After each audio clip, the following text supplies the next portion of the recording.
Hello, welcome to this edition of Editor's Notebook. My name is Mark O'Keefe. I'm Executive Editor for the Herald-Standard. With us today is Larry Blosser. Larry is the Director of the Fayette County Election Bureau. I want to thank you very much for coming on the show. And while it may seem a while off, the primary election is going to be May 22nd or 21st. 21st. But there's a lot of work that goes into this whole thing before, and it's kind of funny because this year they refer to it as the off year, because you don't have a presidential election, which was last year, and the governor will be next year. But a lot of people don't understand this either. A lot of times people will be like, well, there's not elections this year. No, there's elections every year. And, it's just like last year we had the presidential and you had all the state legislators and congressmen and stuff like that. And you'll have them back next year along with the governor will be the main thing. But in the off years, as we kind of call it, that's where you have all the local people. That's where you have your school directors. That's where you have your township supervisors and mayor and all that stuff. But for you, I'm sure that the off year, actually, you probably have more elections and more things going on, more candidates and all that. That sort of thing. Yeah, yes, we do. Actually, this is classified as a municipal election. Municipal election. Because it's all over municipal districts. They got candidates running for the different offices that are coming up. Like you said, with the townships, you got your supervisors, your tax collectors this time are up. Also, you got auditors that are coming up. In your boroughs, you have your mayors, you have your council, you have your tax collectors again, and also the boroughs that do have auditors. You have those auditors coming back up again. Right. So. And it is, a lot for these people have a lot of power over, things they could do. I know, a lot of times, like people say, like a school board will want to close a school or something, and then we'll get calls at the newspaper. Well, how can they do this? Well, they can because they're elected. That's how they can do. And so people have to really be paying attention to who the heck they're electing and what offices are up for election with these people. Because school districts, they set your school taxes, which most people pay more in school taxes than they do in local taxes. But here we go. You got local taxes. You have your municipality, whether it's a township or borough or city, whatever. So you do. These elections are very, very crucial and very, very important. And so people sometimes, and that's what they always say, the turnout, of course, is always highest for the presidential, and that gets the most attention. But and unfortunately, we've seen a sometimes dramatic decrease in the number of voters voting in these local elections. But they're very important and very, very crucial. Well, let's talk about yourself a little bit. How long have you worked for the Election Bureau? And maybe talk about the Election Bureau and what you folks do at the Election Bureau. Well, I started working for the county in 1982 after I come out of the service.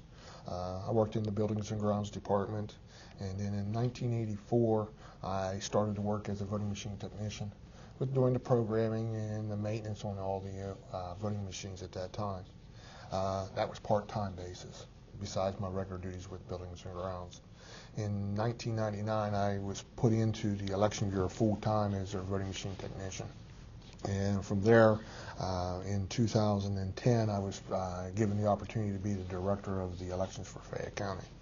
Our goal is to make sure that we have a perfect election. And we've always strived for that ever since I've been there. There's a lot of checks and balances that you have to go through. A lot of people say, you only work 2 days a year. Well, no, there's more than 2 days a year's worth of work. Right. The process for you have to actually go through, and after all the equipment was backed up after the last election, you have to wipe everything out to reset it to zeros. Then there's testing that's done on those equipment before we even do anything with it. Then you have to lay out your ballot layout. You have to more or less determine what offices are up. Normally we have our own municipal directory, but we also send out a notification at the beginning of the year to all the municipalities, asking them to confirm what offices they have on their record as being up for this election. And normally they got by the statute until the 19th of February. We asked every municipality to try to turn it in before the end of January. So that, because the individuals will start coming in for this election, they're going to start to come in to pick up their petitions on the 11th of this month. But they can't circulate them until the 19th. Mm-hmm. And then once they circulate them, they'll have 3 weeks. They're going to turn them back in on the 12th of March. It's the last day to file your petitions to run for office. So it's a lot of issues that you have to cover. The individuals will come in and they'll file their petitions, and we'll go through all their paperwork, making sure that they file their ethics and that they have all the documentation on their petitions, that it's notarized, who the circulators was, it's checked and everything. It's checked as far as making sure that there is somebody that was a circulator for them. Then you have the lottery system for pulling the positions for how they're going to show up on the machines, mm-hmm. what order. Then after there's a lot of stuff to it. A lot of people. One of the things that probably some people, of course, anybody who has experience and maybe has run for office, or those people who run for office, is familiar with the nominating petitions. But it is something, and I don't know how unique it is to Pennsylvania or whatever. And I've always kind of wondered about whether it's really necessary, if you shouldn't be able to just, if you want to run for an office, you just go down to the Election Bureau and fill out the form, whatever. But in Pennsylvania, you do have to get signatures. Yeah. And a lot of times these can get very complicated because, first of all, they have to be somebody, if you're running for Uniontown, if you're running for city council, but it has to be a resident of Uniontown. Yes. And then if you're a Democrat, well, it has to be somebody who's a registered Democrat. And a lot of times, too, people sometimes might think, well, yeah, I'm registered without really, you're not really registered. Yeah. Well, you kind of have to take someone's word for it in a way. So a lot of times, people, the best advice is to try and get as many signatures as you can, just in case maybe somebody isn't, or maybe they even moved and they forgot, or they moved and now, but they haven't registered in their new place or whatever, And you also have a lot of people with the other parties other than Democrats or Republicans. During a municipal primary, normally the only ones that can run for office is the Democrat and Republican, because that's the major parties. Normally you don't have an other party, which is Libertarian, Independent, Green. They're not on the ballot for the primary because the primary, and that's what everybody can understand. During the primary election, you are selecting a person to represent your party affiliation for that office, and they don't understand that. Well, particularly independents. Independents are shut out, and it is a shame, and it is, should other states they have open primaries where anybody can vote. Yeah. Now there's maybe problems with that too, but in Pennsylvania, and it is important, for people to understand that if you're an independent, and that's one of the reasons why, maybe you should think about registering as a Democrat or Republican, because you really don't have any effect in the primary election, Yeah, and a lot of individuals, they actually show up on election day at the precincts. Mm-hmm. Hey, I want to declare myself as a Republican. Well, the policy is you got to change your registration 30 days before the election. Right. This election cycle, the cutoff date to register is April the 22nd. Mm-hmm. So if you want to vote this election, you have to change. Yeah. If you're listed at any other party other than Democrat or Republican, you need to change it by that date. Yeah, it's unfortunate because some people don't really think about stuff till like maybe a week or two before the election, and then find out that. When's the last day you can even register? This is 22nd. 22nd of April. So that's the last day you can change or register or whatever. So that's a full month. So so you really got to be thinking about it. And is Pennsylvania, like I say, are there too many rules, or are there too many things, whatever? And you can debate that forever or whatever, but these are the rules, and these are the rules that you have to go by. Yeah. They're not rules that Fayette County rules. They're not Larry Blosser rules or anything. It's set in law, and that's the procedures that we have to follow. Right. A lot of individuals, they'll call and address their concerns to me. Well, hey, if I'd have known that I had to change my party, I would have. Right. Well, you missed the cutoff date, Yeah. and there's nothing I can do at this point in time to correct that. Right. We've had a lot of issues with people going to PennDOT and are registering there. They think when they get that little slip of paper from PennDOT, well, I'm registered. Yeah. No, you want to call and verify, make sure that you're registered. The individuals now, there's a website called votespa.com. They can go there and actually they can try to verify their information.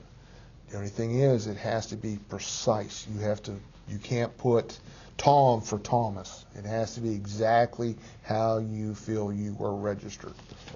And you put that information in, it'll tell you whether you're not you're registered. Mm-hmm. It'll tell you what precinct that you're supposed to go to vote. Also on that website is a place there that you can also download a registration form.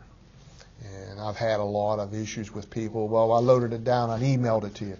I cannot accept an email. I need the hard copy of the registration form. So you can download it and fill it out, but I need you to mail it to me. Mm-hmm. So, and we've run into issues with that. Yeah.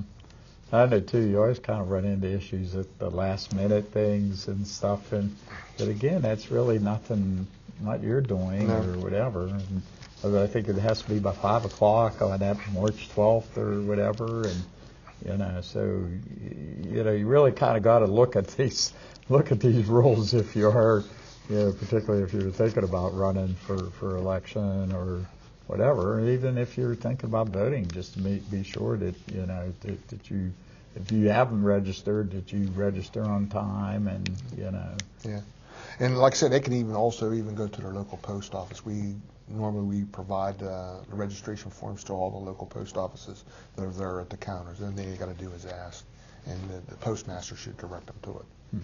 So it helps that. Also, one of the other issues that we just recently ran into was people who are voting by absentee. My election board made the ruling that the last day for accepting ballots is the Friday before the election. Mm-hmm. And a lot of people are bringing in their wives, their 2 kids, wanting to deliver the absentee by hand to me. By law, I'm not allowed to accept that. Mm-hmm. They have to actually be mailed. And that's why I always tell anybody that's doing an absentee, once you get your ballot back, please fill it out and mail it, because it's got to be delivered to us through the post office, or you yourself have to deliver it to us at our office. A lot of people will send a caretaker in or one of their kids to drop off. I cannot accept it. Yeah. And I had one individual's last election. He came in at 3 o'clock in the afternoon on the Friday before to drop his and his wife's off.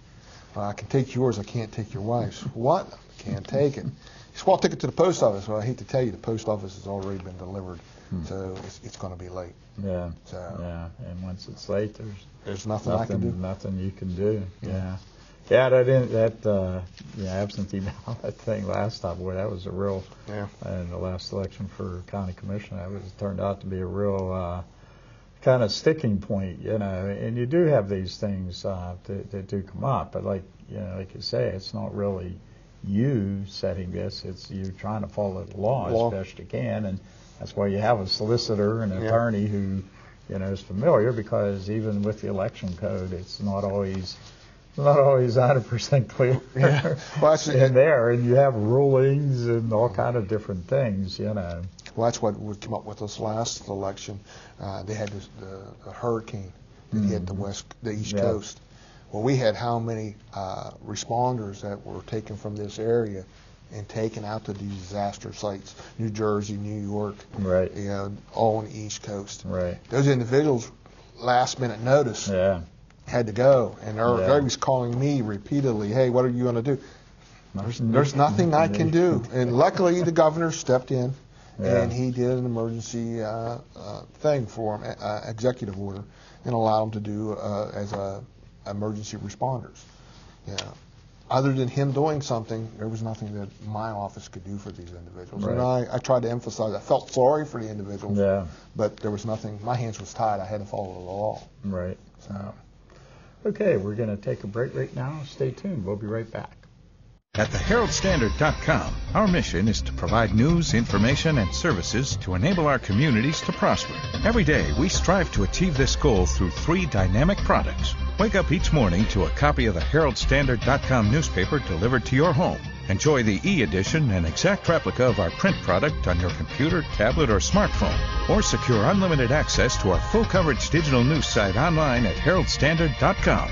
One local news leader, 3 great options. Okay, welcome back to this edition of Editor's Notebook. My name is Mark O'Keefe. I'm executive editor for the Herald-Standard. With me today is Larry Blosser. Larry is director of the Fayette County Election Bureau. I want to thank you very much for coming on the show today. And probably a lot of people are like scratching their heads like, well, isn't that election? Isn't that till spring? And this year it's going to be May 21st. But, part of this, what we're trying to say is that elections, for you, it's pretty much of everybody thinks it's 2 days, but the primary and general election. But there's a lot of work, and there's certainly a lot of things in preparation and stuff. There's nomination petitions, and I know we were looking at some of those dates before. I think March 12th is the deadline to actually file, and then the first day that you can get them is February 11th? 19th. February 19th. Yeah, we're going to actually allow them to pick their petitions up on the 11th. On February 11th. But they can't circulate them until the 19th. Till 19th. So, so there's a lot of things already going on. And this year, as we talked about, there's not really, there's no president or no governor, and there's not even county commissioners. But there are a lot of local elections, and this year, it's going to be almost a historic election here because we're going to have 2 judgeships, 2 county judges that are going to be up. And I can't remember the last time that ever happened. And probably, certainly not in recent memory or, As far as like I said, I've been with the election since '84. That's never occurred that I can recall. Right. Yeah. So, and any time you have a judge, that always is very interesting. And most of the time people know these folks and stuff, and so now you got 2, and we got a lot of candidates around for this. I think we're up to 4 or 5. And I think it's 6 by the last respects I was. So you're going to have a lot of people running, a lot of well-known, high-profile attorneys. It's a big job, so, so this is going to should perk up the interest in this primary election. Yeah, it will. And those common pleas judges now, they're going to be picking their information and packets up in the state. Yeah. That's where they have to get them from, and that's where they got to file them at. And with the judges, they can cross-file. Right. So you're going to have them maybe on both tickets. That's what we're just sort of talking in between. So you're going to have the way it'll work is the top 2 winners on each ticket. Yeah. On each ticket will proceed then to the general election. And you could have a situation where the top 2 candidates are the same. On both tickets. So then come November, you're going to have only 2 people on the ballot, which pretty much is going to ensure them that they're going to win. But you could have 3 people, or you could have 4. You could have separate people winning. And really, for the Republican Party, this is going to be they're really going to have a big say-so in this election, probably more so than in any other election. So it's really going to be crucial for Republicans in particular to get out and vote, but really for everybody, And you really got to pay attention. The last day to register was, would you say? 22nd of April. 22nd of April. Yeah. Last day if you want to change. If you're an independent, you're not going to be able to vote in this election, in primary. General election, fine, but primary election, so you may want to think about changing your registration if you're an independent, if you really feel strongly about maybe somebody who's running for judge. So, a lot of people don't understand the state of Pennsylvania has a closed primary. Right. And it runs havoc with a lot of individuals. Because they're used to other states where it's an open primary. But this isn't Fayette County rule. It's not your rule. No. I know you probably get blamed for all kind of stuff. Yeah. You have nothing to do with. You're just trying to enforce what's already there. You're pretty much the referee, not the guy making the changes or whatever. So let's talk about, then there's some other county races too this year. Yeah, we got our county treasurer that's up. Bobby Danko. Yeah, he's retiring. And typically when you have an opening, you get a lot more people Yeah. running. I think we already have probably a few people. I think there's at least 4 that I've heard it's different announced. different names and Yeah. stuff, being tossed out there. So that'll be interesting Yeah. to see what happens there. Then you got the Recorder of Deeds, Dave Milosky's office. He's going to be running. By the understanding I had was, I haven't heard that he decided about retiring. I think he's going to actually run. You got the 2 jury commissioners that are coming up. Mm-hmm. You're going to elect 1 Democrat and 1 Republican. That does it. There is no general election. Well, they appear in the general election. Do they? Yeah. Oh, okay. But it's just prestige on who's the top vote getter, I think, in the fall. Because you're only voting for 1. And then we have the Pathonetary's office, which comes up this year because of Mr. Winterhalter retiring. Vince Winterhalter, long-time Pathonetary, stepping down. So you probably have a lot of people. Yeah, and a lot of people don't realize it's a 2-year term. Yeah. It's what's left of his term. And then they'll do, so then whoever, the office will come open in 2 years then. Yeah. Whoever the incumbent is will have to run again. It's not going to be for a 4-year term. So you do have a number of county offices where, typically, like I say, anytime you have an opening, you'll have more people that run. It's a lot harder to challenge an incumbent, and so a lot of times the incumbent doesn't face any opposition. But it's different when you have an open seat. So. And then locally, we have, for mayor, I think it's Connellsville, right? Connellsville has a mayor. What about Brownsville? Well, Brownsville, that's a borough. All the boroughs have their mayor. All the boroughs have their mayor. The city, for the cities, the only mayor that's coming up is the one in Connellsville. Okay. Yeah, Uniontown was 2 years ago. Yeah. They kind of rotate. And I don't know how that came about. Right. But it's rotating. Both cities, Uniontown and Connellsville, will have council. Two of them will be voted for, 2 openings. And also in the city of Connellsville, you have a controller that's up this time. Mm-hmm. So that's going to be interesting. Mm-hmm. You also got the magistrates. We got 2 magistrates that are coming up. Yeah, and you kind of mentioned about that there was talk about a possible merger, but it's actually being appealed in Superior Court. Superior Court. Now, what time? When do you have to have a decision on that by? I would hope they would have a decision before the filing date for the position, which would be the 12th of March. Mm-hmm. But that's something that goes through the state. The state such as recommendations to me on what offices are up. And I got a lot of questions. Well, no, that term's not up. Yes. It came down from the state that there's 2 magistrates. Mr. Kramer's term was up as of this term. Now, Mr. Shaner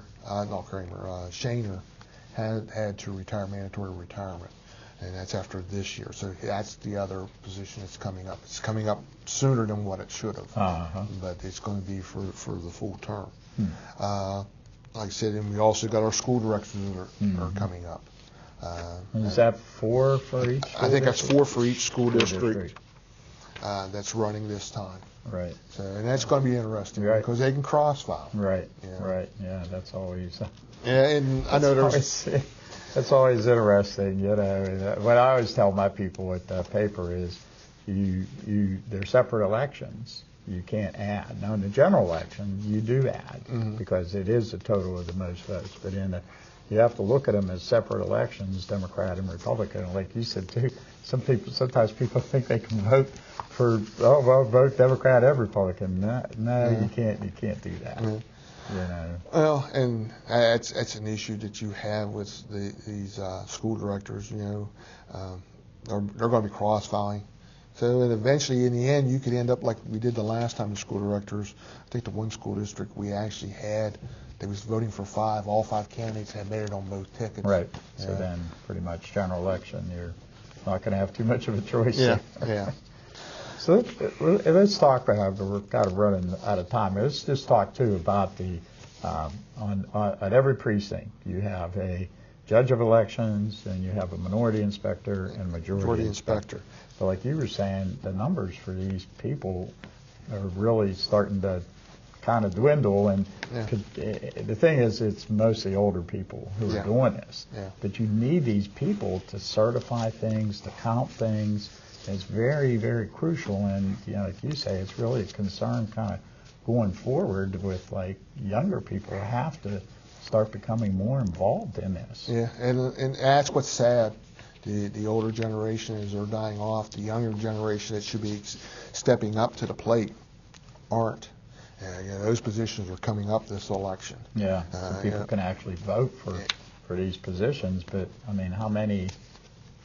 Well, there's 98 precincts, and you got a judge for every precinct, and you got a majority and a minority. About 300. About 300 people. You need, and it's bad because you got the older generation as they're dying off. Like I said while we was off air, I had an individual had a heart attack, called me once you got to Pittsburgh to tell me the night before that, hey, you're going to have to get somebody to take my spot.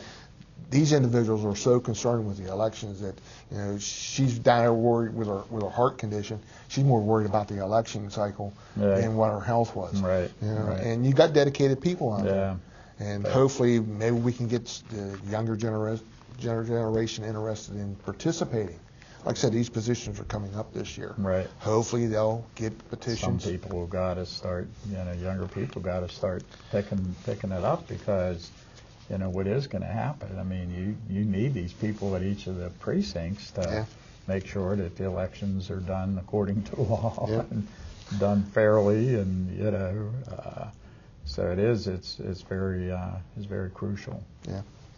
So, well, that's pretty much going to wrap up our show today. I want to thank Larry Blosser, Director of the Fayette County Election Bureau, and keep in mind that election will be here before you know it, May 21st. And but if you're interested in running for election, I mean, there's a lot of offices, local offices up, but you got to think about now, and you got to get your petitions together and all that sort of thing. Yeah. So. Yeah, I want to thank you. Yeah, and I look forward to working with you again, and I always appreciate you've always been very helpful in providing information to the newspaper. So I want to thank you. And I want to thank you out there for watching. My name is Mark O'Keefe. I'm Executive Editor for the Herald-Standard, and we'll see you later.